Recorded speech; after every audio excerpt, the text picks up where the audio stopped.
Sai Ram. The last memory I have of coming to this August institution, or this center, was of 2010,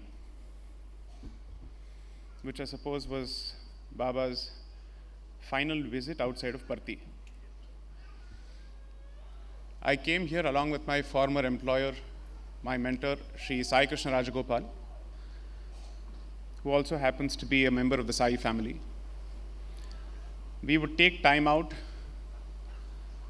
to come here each day, 2010. It just so happens that while I'm a third generation Sai devotee, my own bonds with Baba were established closer to his samadhi, and perhaps deeper after his samadhi. As long as he was around in his mortal coil, barely did I have an opportunity, or perhaps even the interest, if I have to be candid, to visit Parthi. The rest of my family at least managed to make a visit every year.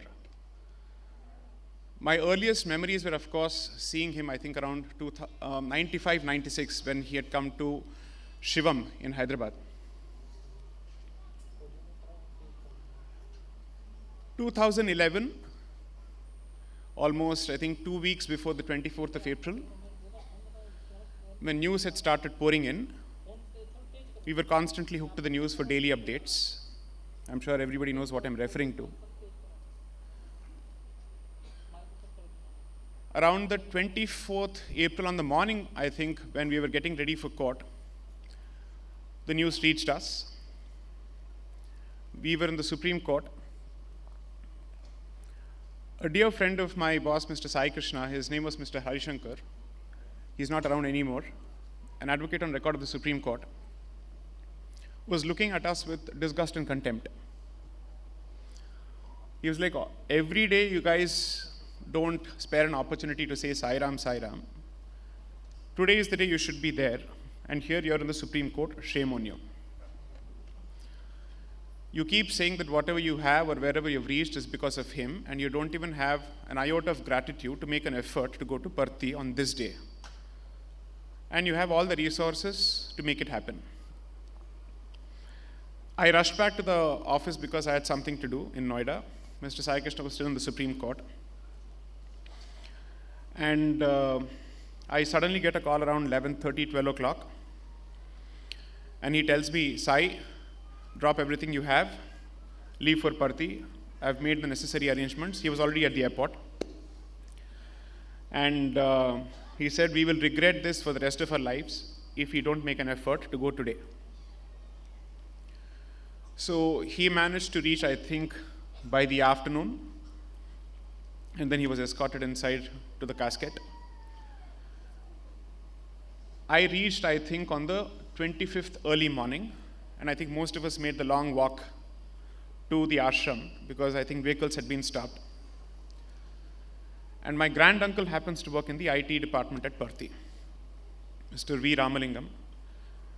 And I think every time I would hear people talk about interviews that they managed to secure with Baba or the frontline darshan or whatever it is, I hope that someday I would get it. Of all the days I got, it was that day.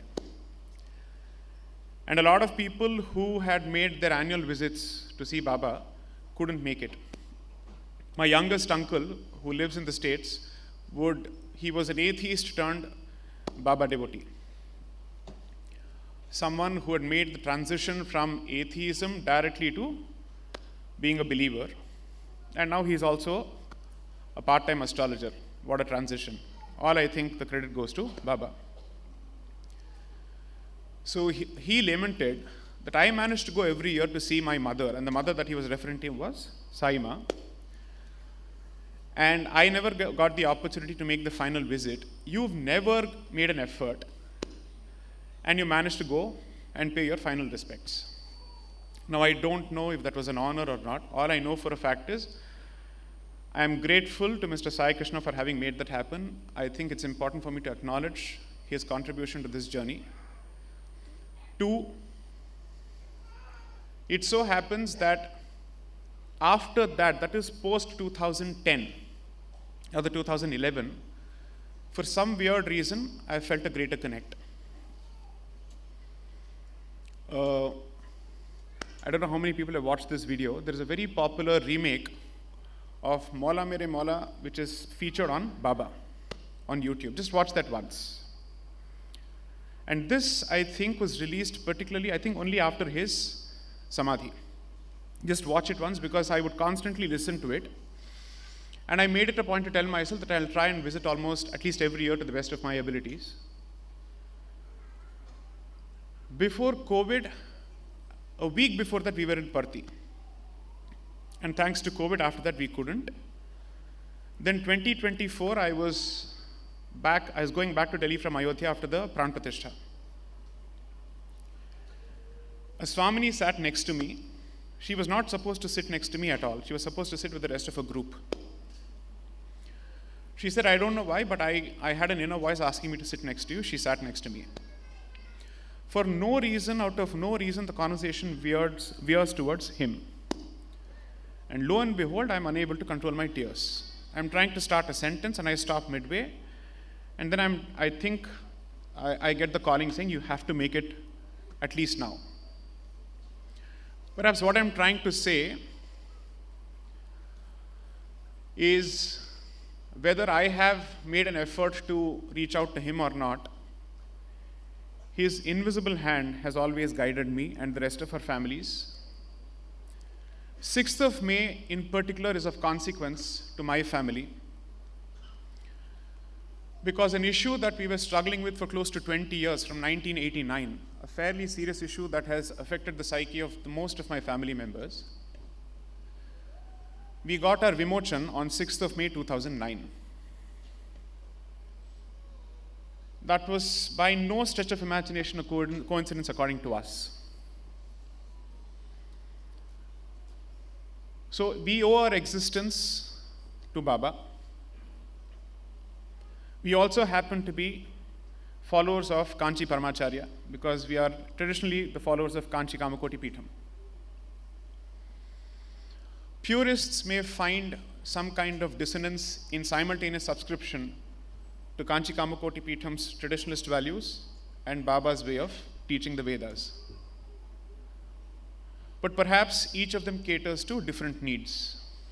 And that is the beauty of Sanatana Dharma, that perhaps the same path can be approached, or rather the same destination can be approached through 108 paths.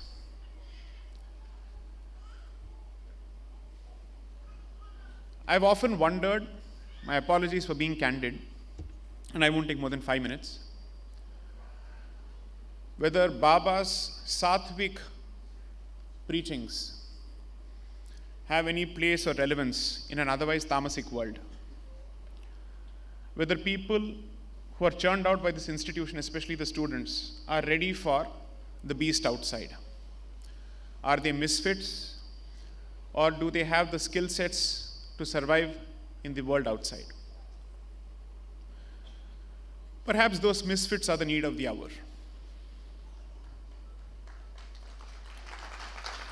Because perhaps that is where the change starts. Most of them manage to convey the message without preaching through their actions and the way they conduct themselves, which I think is the loudest possible way to convey a message. And 2, that Bharat is the future, and this is the future of Bharat, couldn't have been on better display than what happened today. That the message of Bharat, of coexistence without loss of identity, is perhaps the strongest message, coupled with the need to combine devotion with service that Baba has managed to embody and personify through his actions while he was around in a mortal coil and thereafter. In the tumultuous days following his passing,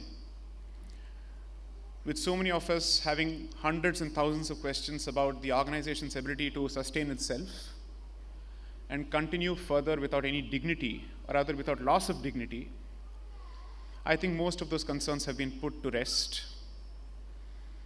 And the manner in which this organization as a whole has conducted itself across the world is a testament not just to his spiritual vision, but also his institutional vision, which has managed to keep the robustness of this institution alive, despite him not being around to guide it physically.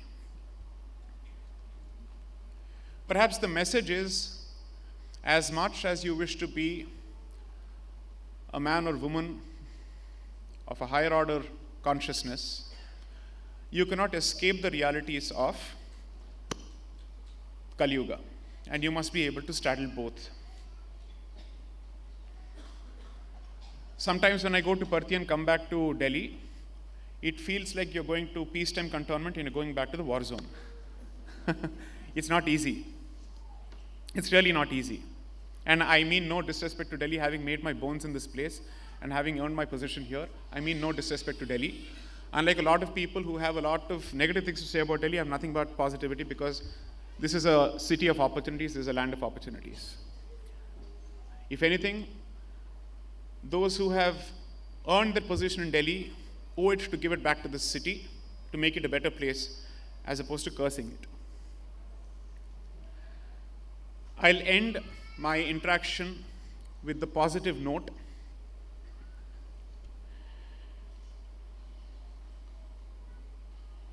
That Baba's message is not about the supremacy of any particular ideology or an institution.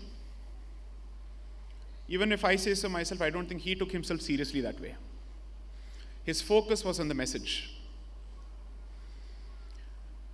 And therefore, as we go along, perhaps that message is the one that is to be given primacy. And if we manage to keep our egos aside, both individual and institutional, and focus on the message, then we will find that there's a lot to be done, and there is frankly no place or space for our egos. And I say this as someone who's learned the lesson the hard way.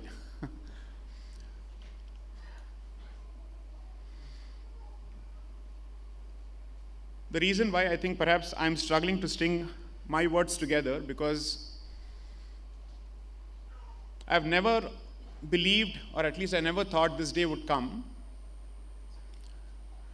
when we as a family would get to say thanks to Baba on a public platform for what he's done for us as a family, although we have never received the benefit of the good fortune of any interview, so on and so forth. A lot of people constantly crave for the interview, that locket or the ring, so on and so forth.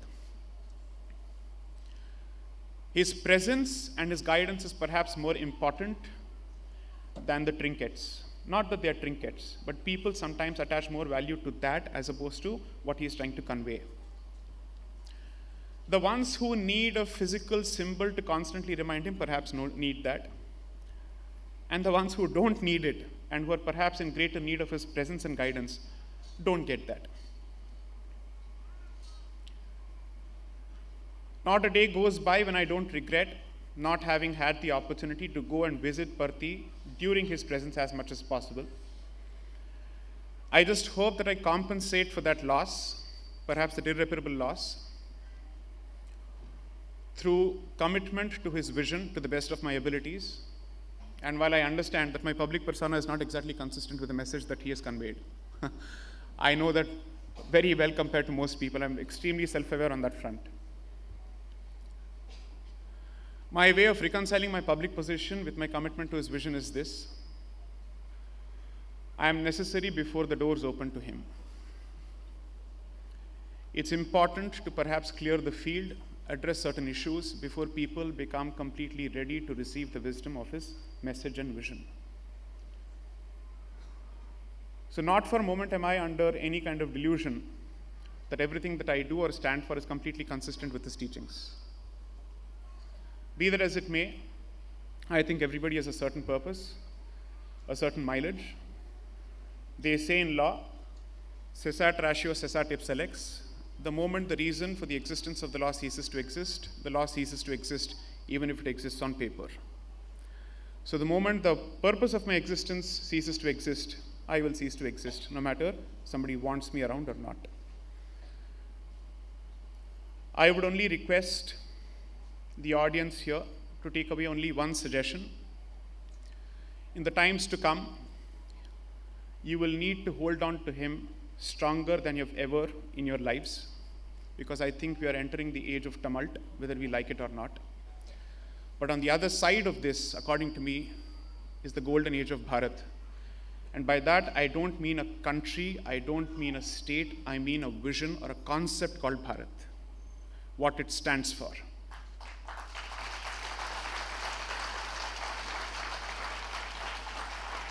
While Bharat may exist as a country, it exists wherever we exist and carry the message of Bharat.